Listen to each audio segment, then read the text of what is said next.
Super Sarvana Stores. Left side OMR, right side ECR. நடுவுல உங்க Stepstone Secret Plots. Beach Resort Plots, just 24 lakhs onwards. Call 96268 99268.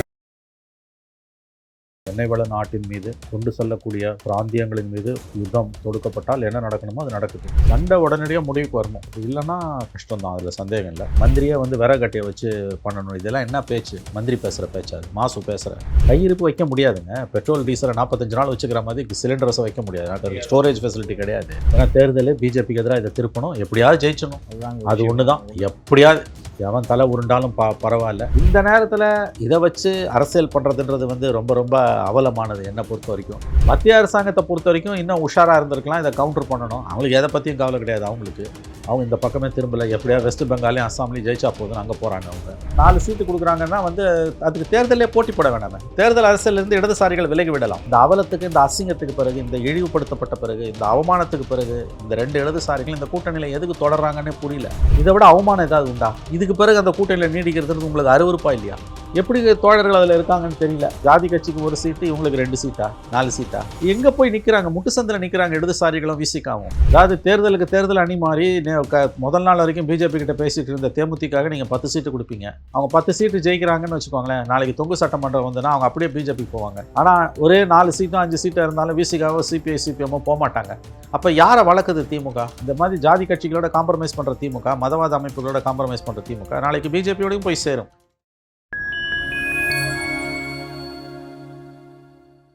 Phantom மீடியாவோட ஒரு special இன்டர்வியூவில் சிறப்பழைப்பாளராக தமிழ்நாட்டினுடைய ஒரு மூத்த ஊடகவியலாளர் மணிசார் அவர்கள் இணைந்துள்ளார். சமகால அரசியல்கள் குறித்த பல்வேறு கேள்விகளை முன்வைக்கின்றோம். வாருங்கள் நிகழ்ச்சிகள் சொல்லலாம். வணக்கம் சார்.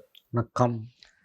சிலிண்டர் பிரச்சனை ஒட்டுமொத்த தமிழகத்தையுமே ஒழுக்கிட்டு இருக்கு சார். எங்கே போனாலும் கேஸ் போடுற பைக்கில் இருந்து காருக்கும் பிரச்சனை. அப்படின்னா ஹோட்டல்ஸ் ஃபுல்லாமே இன்றைக்கி தமிழ்நாட்டில் நிறையா டீ கடைகள் முதற்கொண்டு க்ளோஸ் பண்ணி வச்சுருக்காங்க. விறகு கட்டைகளை கொண்டு அடுக்கி வச்சுட்ருக்காங்க கடைகளில். பெரிய பெரிய ஹோட்டல்களே ஸ்தம்பிச்சு நின்றுட்டு இருக்குது. தொடர்ந்து பேட்டிகளும் அறிக்கைகளும் வந்துக்கிட்டே இருக்குது. வளைகுடா யுத்தத்தோட விளைவு இது. ஏன்னா கேஸை ஸ்டோர் பண்ணுறதுக்கு நமக்கு வசதி கிடையாது, பெட்ரோல் டீசல் மாதிரி. அதனால் இதில் எந்த அளவுக்கு அரசை குறை சொல்ல முடியும்னு எனக்கு தெரியல. ஏன்னா எதிர்பார்த்து இருந்திருக்கணும் அப்படின்றாங்க. கேஸ் எல்பிஜி ஸ்டோரேஜ் அவ்வளோ ஈஸி கிடையாது. அதுக்கு நிறையா சிக்கலான ஒரு டெக்னாலஜி அது. ஸோ இது இன்றைய உலகம் ஒரு கிராமமாக சுருங்கி விட்டதால் எங்காவது ஒரு ஆபத்து, போர் ஏற்பட்டால் அது மற்ற இடங்களையும் பாதிக்கும். அதுவும் எண்ணெய் வள நாட்டின் மீது, எண்ணெய் வளங்களை கொண்டு செல்லக்கூடிய பிராந்தியங்களின் மீது யுத்தம் தொடுக்கப்பட்டால் என்ன நடக்கணுமோ அது நடக்குது. பட் இன்றைக்கி ஹிந்துவில் வந்திருக்க செய்திப்படி பார்த்தா அந்த அளவுக்கு பயப்பட வேண்டிய அவசியம் இல்லை. கையிருப்பு இருக்குது, மாற்று வழிகளை தேடிக்கொண்டிருக்கிறோம், நிலைமை சீரடையும் சில நாட்களில்னு சொல்கிறாங்க. சண்டை உடனடியாக முடிவுக்கு வரணும், அப்படி இல்லைன்னா கஷ்டம்தான், அதில் சந்தேகம் இல்லை. இதில் பதுக்கல் நிறைய நடக்க ஆரம்பிச்சிருக்குன்னு நான் கேள்விப்படுறேன். இந்த மாதிரி வரும்போது பதுக்கல்காரர்கள் தலையெடுத்து விடுவார்கள். கடந்த காலங்களில் கூட பஞ்சங்கள் வந்த பொழுது கூட முதல்ல அரசுகள் தலையிட வேண்டியது பதுக்கல்காரர்கள் மீது நடவடிக்கை எடுப்பது. அது மாநில அரசாங்கத்தோட வேலை. ஹோர்டிங்னுவாங்க, அதை தடுக்கிறதுக்கு இந்த அரசு திமுக கவர்மெண்ட் என்ன பண்ணுதுன்றதை பார்க்கணும். எல்லாத்துக்கும் மோடி அரசின் மேலே பழி சொல்லி இவர்கள் தப்பித்து விட முடியாது. ஏன்னா இது எல்லா நாடுகளுமே இன்றைக்கி இட்ஸ் அ குளோபல் ஃபினாமினா. உலகம் முழுதுமே எரிவாயு தட்டுப்பாடு என்பது ஏற்பட்டிருக்கிறது. அது உண்மைதான், அது உண்மையான ஒரு ஆமாம். அதில் இவங்க அதிகப்படியாக இங்கே காட்சிப்படுத்தப்படுகிறதுன்னு ஒரு கருத்து நிலவுது. இவங்க அந்த அளவுக்கு நிலைமை இன்னும் மோசமாக போகல. மேபி இன்னும் 2-3 டேஸில் ஆகலாம். பட் இப்போதைக்கு அடுத்த 2 நாட்களுக்கு கையிருப்பு இருக்குது. இது ஒரு எடப்பாடி பழனிசாமி சொன்னது அந்த பாயிண்ட் உண்மை. அதிகப்படியாக இவங்க வதந்தியை கலப்புறாங்க, தேவையில்லாத பதட்டத்தை உருவாக்குறாங்கிற தேர்தலை மனதில் வச்சு திமுகவுடைய ஈகோசிஸ்டம் அவங்க இது விறகு கட்டையெல்லாம் கொடுத்து மந்திரியை விறகு கட்டையை வச்சு பண்ணணும். இதெல்லாம் என்ன பேச்சு? மந்திரி பேசுகிற பேச்சாது, மாசு பேசுகிற. பொறுப்போடு பேச வேண்டிய அமைச்சர் இந்த மாதிரி பேசுகிறார். அமைச்சர் எதுக்கு பேசுகிறார்? இந்த மாதிரி நாங்கள் மறுபடியும் விறகு கட்டைக்கு போய்டுன்றாரு. டிகே சொல்லுங்க. இது என்ன பொறுப்பான பேச்சு? இது யார் என்ன பண்ண முடியும்? இதுக்கு கையிருப்பு வைக்க முடியாதுங்க. பெட்ரோல் டீசலை 45 நாள் வச்சுக்கிற மாதிரி சிலிண்டர்ஸை வைக்க முடியாது. அதுக்கு ஸ்டோரேஜ் ஃபெசிலிட்டி கிடையாது. உலகம் முழுதும் இன்றைக்கி லண்டனில் 2 நாளைக்கு மேலே இல்லைன்றான். நாங்கள் விறகு கட்டையை வச்சு இது பண்ண போகிறோன்னு மந்திரி பேசுகிறாருன்னா இது என்ன பேச்சு? ஏன்னா தேர்தல் பிஜேபிக்கு எதிராக இதை திருப்பணும், எப்படியாவது ஜெயிச்சணும். அது ஒன்று தான். எப்படியாவது எவன் தலை உருண்டாலும் பரவாயில்ல, எவன் கூடி எக்கேடு கட்டாலும் கவலை இல்லை, இந்த எலெக்ஷனை ஜெயிக்கணும். அதனால தான் மந்திரிங்க இப்படி பேசுகிறாங்க. அவங்க செய்தி தொடர்பாளர் டிகே செல்லங்குன்னு இப்படி பேசுகிறாரு. விறகுக்கு மாறிடணும். விறகுக்கு மாறுற அளவுக்கு என்ன நிலைமை மோசமாக போகல. ஏன்னா எலெக்ஷன் வருது, உனக்கு எப்படியாவது ஜெயிக்கணும், அதனால் இதை வச்சு குளிர்காயிறீங்க. இதை நீங்கள் மத்தியில் அதிகாரத்தில் இருந்தால் உங்கள் பேச்சு வர மாதிரி இருக்கும், அல்லது இது மாநில அரசோட உட்பட்ட சப்ஜெக்டாக இருந்தாலும் அப்போ பேச்சு வர மாதிரி இருக்கும். எல்லாம் தேர்தல் வெற்றியில் பதவி வெறி பிடிச்சி ஆட்டுது, வேற ஒன்றும் கிடையாது. இந்த பிரச்சனை வந்து உலகம் தழுவிய பிரச்சனைங்க. இது ஏதோ தமிழ்நாட்டுக்கு மட்டுமோ இந்தியா முழுவதுமோ கிடையாது. தமிழ்நாட்டோட சில மாநிலங்களில் மோசமாக இருக்குது இன்னைக்கு இந்தியாவில், கையிருப்பு குறைவாக இருக்கிறதால. என்ன ஒன்று, எலெக்ஷன் நெருங்கிறதால திமுக, மம்தா பானர்ஜி, மார்க்சிஸ்ட் இதை பிஜேபிக்கு எதிராக திருப்புவாங்க. இன்னும் கொஞ்சம் உஷாராக இருந்திருக்கலாம் அப்படின்னு சொல்லுவாங்க. எனக்கு என்னமோ இது எந்த கவர்மெண்ட் இருந்தாலும் இப்படி தான் நடந்திருக்குமோன்னு எனக்கு தோணுது. பார்லிமெண்ட்லேயும் பெருசாக எதிரொலிக்கிறது பிரச்சனை. பாராளுமன்றத்திலையும் பேசப்படுற ஒரு விஷயமாகவும் அகில இந்திய அளவுலையும் சென்ட்ரல் மினிஸ்டர்ஸ் நிறைய பேர் இந்த விஷயம் குறித்து வந்துட்டு பேசிக்கிட்டு இருக்கிறாங்க. ஆனால் மாநில அரசு முழுமையாக மத்திய அரசு பக்கம் திருப்பி விட்டு ஒரு அரசியல் ஆதாயத்திற்காக தேடும் ஒரு அப்படி தான் செய்கிறாங்க. முழுக்க திமுக அரசு இதை மத்திய அரசின் பக்கம் திருப்பி விட்டு அரசியல் ஆதாயம் தேடிக்கொண்டிருக்கிறது, அதில் குளிர் காய்ந்து கொண்டிருக்கிறது. விறகட்டையை வச்சு ஆஸ்பத்திரியில் சமையல் பண்ணுவோன்னு மந்திரி பேசுகிறார். என்னங்க பேச்சு இது? வேற எங்கே இருந்தாலும் அவசர தேவைகளுக்கு மருத்துவமனைகளுக்கு அது திருப்பி விடப்படும்னு பேசினா அது மந்திரி இருக்குது. நமக்கு மருத்துவமனைகளுக்கு சிலிண்டர்ஸ் கொண்டு போகிற அளவுக்கு மாநில அரசிடம் கையிருப்பு இருக்கிறது, தனியார் நிறுவனங்கள் இருக்கின்றன.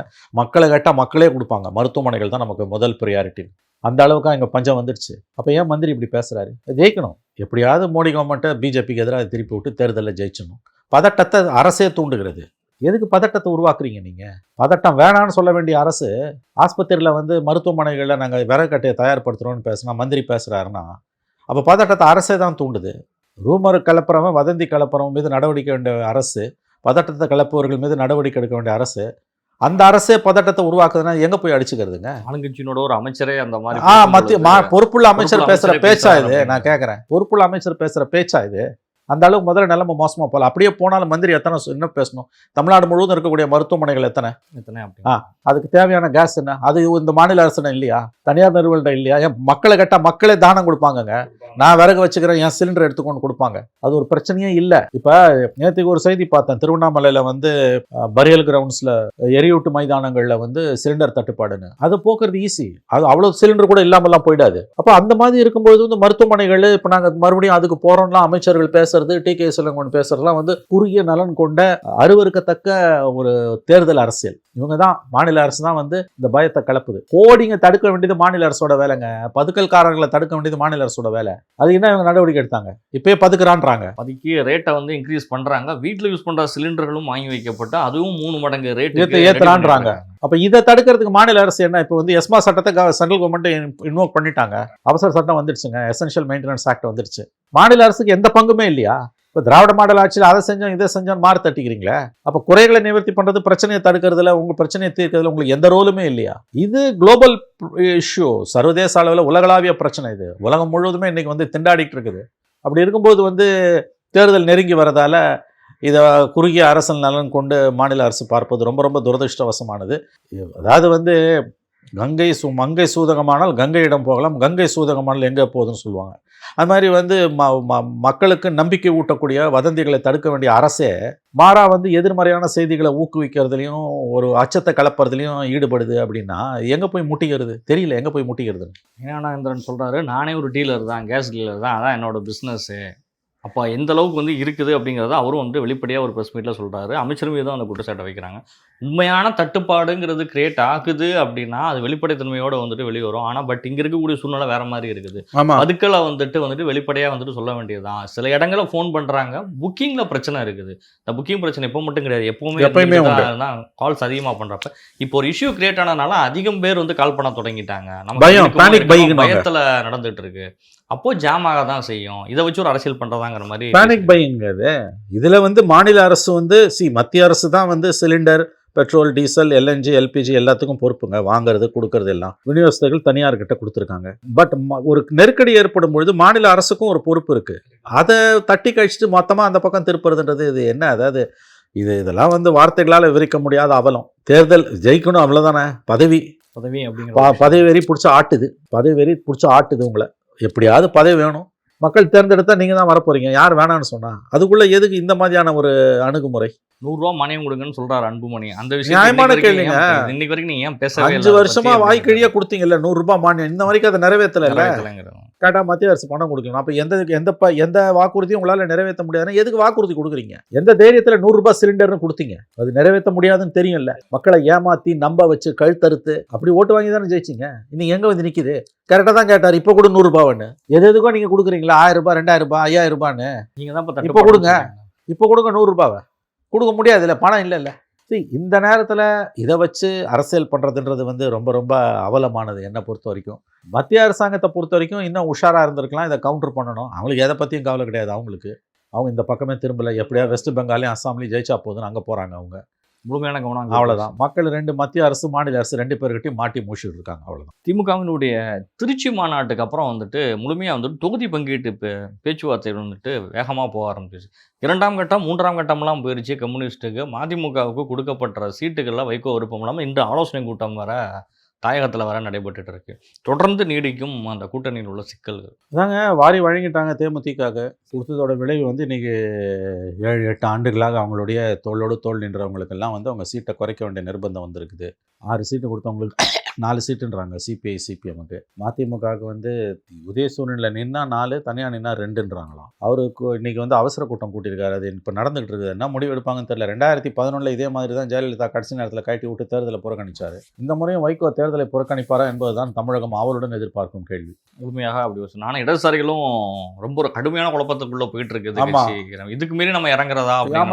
அசிங்கம் பண்ணி நீங்கள் 4 சீட்டு கொடுக்குறாங்கன்னா வந்து அதுக்கு தேர்தலே போட்டி போட வேண்டாமே. தேர்தல் அரசியலிருந்து இடதுசாரிகள் விலகி விடலாம் சார். 4 சீட்டுனா 234 தொகுதிகளை 4 சீட்டுன்றது எவ்வளோ சார்? 2% கூட கிடையாது சார். 1.75%.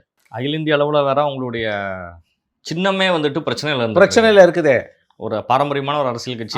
ஆமா. எதுக்கு உங்களுக்கு தேர்தல் அரசியல்ன்ற இந்த அவலத்துக்கு, இந்த அசிங்கத்துக்கு பிறகு, இந்த இழிவுபடுத்தப்பட்ட பிறகு, இந்த அவமானத்துக்கு பிறகு இந்த 2 இடதுசாரிகள் இந்த கூட்டணியில் எதுக்கு தொடர்றாங்கன்னே புரியல. 2 சார் 4 சீட்டு 6 சீட்டுன்றது 4 சீட்டுனா சார் 234 தொகுதியில் 4 சீட்டுனா சார் லெஸ் தென் 2% சார். 1.75%. 1.75% 1.75% தொகுதிகளில் தான் உங்களுக்கு போட்டியிட திமுக வாய்ப்பளிக்கும்னா அந்த கூட்டணியில் நீங்கள் தொடர்றதை விட அவலம் உங்களுக்கு ஏதாவது உண்டா? இதை விட அவமானம் ஏதாவது உண்டா? இதுக்கு பிறகு அந்த கூட்டணியில் நீடிக்கிறது உங்களுக்கு அருவருப்பா இல்லையா? எப்படி தோழர்கள் அதில் இருக்காங்கன்னு தெரியல. இது வந்து ஏதாவது வந்து கண்ணை விட்டு சித்திரம் வாங்குபவரோம் நான் பாரதி தன்னை சகிச்சுக்கிட்டு அங்கே இருக்கணுமா? போன தடவை 6 சீட்டு வாங்கினது உங்களுக்கு அவலம், 2 ஜெயிச்சிங்க.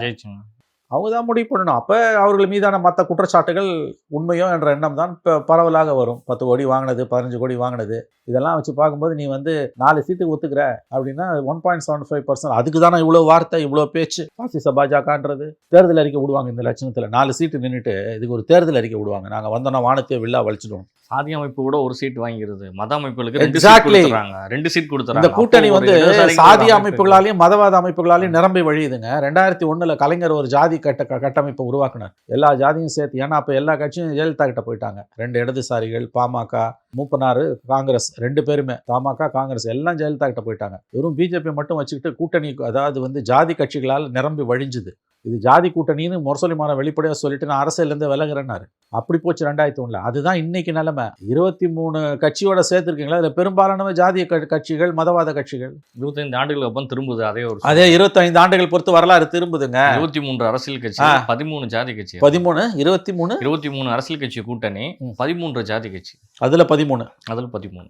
இது விசிகா லெஃப்ட் எல்லாம் இதை பற்றி கேட்கவே மாட்டாங்களா? நீங்கள் சொன்ன மாதிரி ஜாதி கட்சிக்கு 1 சீட்டு, இவங்களுக்கு 2 சீட்டா 4 சீட்டா? எங்க போய் நிக்கிறாங்க? முட்டுசந்தில் நிக்கிறாங்க இடதுசாரிகளும் விசிகாவும். அதாவது தேர்தல் அணி மாறி முதல் நாள் வரைக்கும் பிஜேபி கிட்ட பேசிட்டு இருந்த தேமுதிக நீங்க 10 சீட்டு கொடுப்பீங்க. அவங்க 10 சீட்டு ஜெயிக்கிறாங்கன்னு வச்சுக்கோங்களேன். நாளைக்கு தொங்கு சட்டமன்றம் வந்தனா அவங்க அப்படியே பிஜேபிக்கு போவாங்க. ஆனா ஒரே 4 சீட்டோ 5 சீட்டோ இருந்தாலும் விசிகாவோ சிபிஐ சிபிஎம்மோ போக மாட்டாங்க. அப்ப யாரை வளர்க்குது திமுக? விஜய் பிரிக்கிற ஓட்டெல்லாம் இவங்கள வச்சு நாங்க பேலன்ஸ் பண்றோம் அப்படிங்கிறது திமுக காரங்க சொல்ற விஷயம். விஜய் பிரிக்கிற ஓட்டையே நாங்க பேலன்ஸ் பண்றாங்க. மதவாத ஜாதியவாத கட்சிகளை வச்சு நீங்க பேலன்ஸ் பண்றதுக்கு தோத்துட்டு போலாமே. இப்போ பிஜேபி சொல்கிறதுக்கு உங்களுக்கு நாளைக்கு என்ன அருகதை இருக்குது? நீங்கள் பிஜேபியோடையும் போய் நாளைக்கு சேருவீங்க கண்டிப்பாக. இந்த மாதிரி ஜாதி கட்சிகளோட காம்ப்ரமைஸ் பண்ணுற திமுக, மதவாத அமைப்புகளோட காம்ப்ரமைஸ் பண்ணுற திமுக நாளைக்கு பிஜேபியோடையும் போய் சேரும். இது கடந்த கால வரலாறு. அவங்க சேர்ந்துருக்காங்க. 2 சீட்டு 3 சீட்டுக்கெல்லாம் போய் வந்து அவங்க நிற்கிறதுன்றது இடதுசாரிகளும் விசிகாவும் காலத்தின் கோலம் தான். இந்த சூழ்நிலை சசிகலா ஏற்கனவே பிரிஞ்சாச்சு. ஒரு தனியாக ஒரு அமைப்போட பேரை இது வரைக்கும் சொல்லலை. ஆனால் ராமதாஸ் அவர்களோட ஒரு திடீர் சந்திப்பு. ராமதாஸ் அவர்களும் இருக்கக்கூடிய 3 பேருக்குனாச்சும் எப்படியா சீட்டு வாங்கிடணும், மணிக்கும் அருள் அவர்களுக்காச்சும் சீட்டு வாங்கணுங்கள ரொம்ப உறுதியாக இருக்கார். 2 பக்கமும் எங்கேயுமே அவங்களால வந்து கூட்டணி அமைக்க முடியல. தவைக்கா சைடும் அவங்க போகவும் முடியல.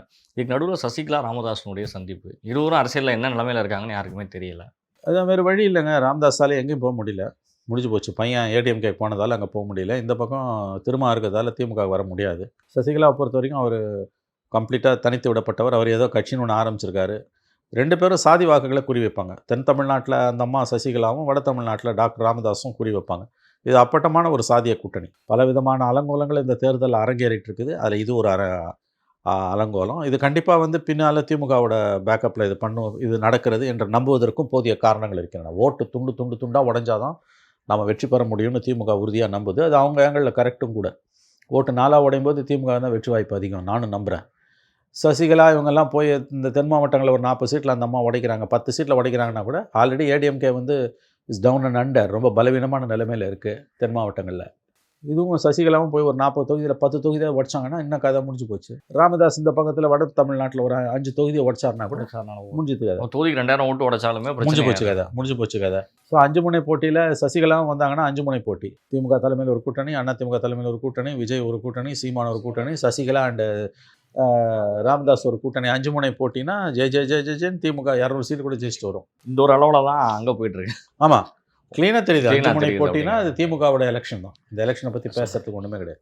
ஓபிஎஸ் ஒரு பெரிய கூட்டத்தை கூட்டி மதுரையில் வந்து ஆதரவாளர்கள் பலத்தோடு இணைஞ்சிட்டாரு. திமுகவினுடைய மாநாட்டிலையும் ஓபிஎஸ்க்கு ஒரு 10வது இடம் 12வது இடம் தான் கொடுக்கப்பட்டது. அதிமுகவில் இருக்கிறப்ப 2ஆம் இடத்துல இருந்தார். ஜெயலலிதா அவர்களுக்கு அப்புறம் இருந்தார். இல்லைன்னா இபிஎஸ்க்கு அப்புறம் ஓபிஎஸ் அப்படிங்கிற நிலைமை தான் இருந்துகிட்டு இருந்தது.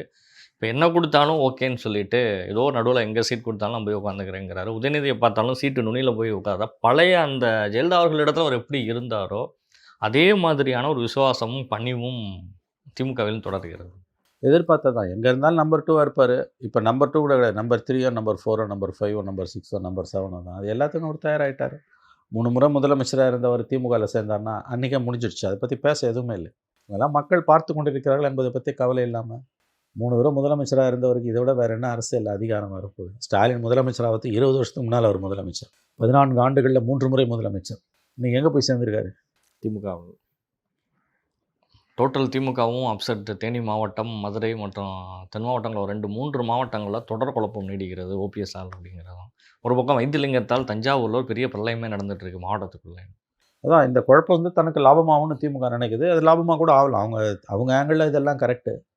இதில் சரி தப்புன்னு என்ன இருக்குது? எடப்பாடி புத்திசாலித்தனமாக நடந்து கட்சியை காப்பாற்றிருக்கணும், விட்டுட்டார். இன்றைக்கி அவர் வந்து பலவீனமான நிலைமையில் தான் எடப்பாடி இருக்கார். அதில் எந்த சந்தேகமும் வேணாம். இவர்கள் கண்டிப்பாக ஒரு சேதாரத்தை ஓபிஎஸ் ஆகட்டும் சசிகலாவாகட்டும் கண்டிப்பாக ஒரு சேதாரத்தை ஏற்படுத்துவார்கள் தான் எனக்கு தோணுது அதிமுகவுக்கு. விஜய்க்கு வந்து ஒரே ஒரு கட்சி மட்டும்தான் ஆதரவு கொடுத்துருந்தாங்க. ஒரு ஜனநாயக முஸ்லீம் அமைப்பு ஒன்று ஆதரவு கொடுத்துருந்தாங்க. அந்த அமைப்பும் இப்போ திமுகவுக்கு போய் ஆதரவு கொடுத்து ஒரு எம்எல்ஏ சீட் கேட்குறாங்க. அதையும் திமுகவுடைய தலைமை வந்து பரிசீலிப்பதாக அவர்கள் வந்து தொகுதி பங்கீடு பேச்சுவார்த்தைக்கு அழைச்சிருக்காங்க. அதாங்க எல்லா முஸ்லீம் அமைப்புகளையும் கூப்பிட்டு ஆளுக்கு ஒரு சீட்டை கொடுத்துட்டாங்க. இதுவரை வரலாற்றில் இல்லாத அளவுக்கு முஸ்லீம் அமைப்புகளே முஸ்லீம் கட்சிகளே ஒரு 10 கட்சி மேலேயாவது அங்கே இருக்கும் போல இருக்குது. கம்ப்ளீட்டாக வந்து இஸ்லாமிய கட்சிகள் திமுக பக்கம் ஷிஃப்ட் ஆகிட்டாங்க. 7-8 சீட் போட்டியிற அளவுக்கு வந்துட்டாங்க. ஆமாம், பட் எல்லாம் உதயசூரியன் சிம்பிள்ன்றதுனால சிக்கல் இல்லை அவங்களுக்கு. அதான் இது பதவிப்படுத்தும் பாடு. அது முஸ்லீம் அமைப்புகள், கிறிஸ்டின் அமைப்புகள் எல்லாத்தையுமே வந்து கம்ப்ளீட் மைனாரிட்டிஸ் கன்சால்டேஷன் பண்ணணும்னு ஸ்டாலின் ஒரு குறிவைத்து செயல்படுகிறார். பொட்டியை திறக்கும் போதே ஒரு 14% ஓட்டோட தான் நாங்கள் ஆரம்பிக்கணும். அதுக்கப்புறம் மெஜாரிட்டியில் ஒரு 20% வந்ததுனா கூட போதும், ஈஸியாக ஜெயிச்சிடலாம். அவங்க கால்குலேஷன் கரெக்டு தான். அவங்க ஆங்கிளில் அவங்க அற்புதமாக காயை நகர்த்துறாங்க. எதிர்கட்சி ஒற்றுமை இல்லைன்னா ஆட்சி மாற்றம் சாத்தியமே இல்லை. இண்டெக்ஸ் ஆஃப் அப்போசிஷன் யூனிட்டி IOUன்னுவாங்க. அது இல்லைன்னா எதிர்கட்சி அரசியல், எதிர்கட்சி ஒற்றுமை இல்லைன்னா ஆளும் கட்சியை பதவியிலேருந்து நீக்க முடியாது.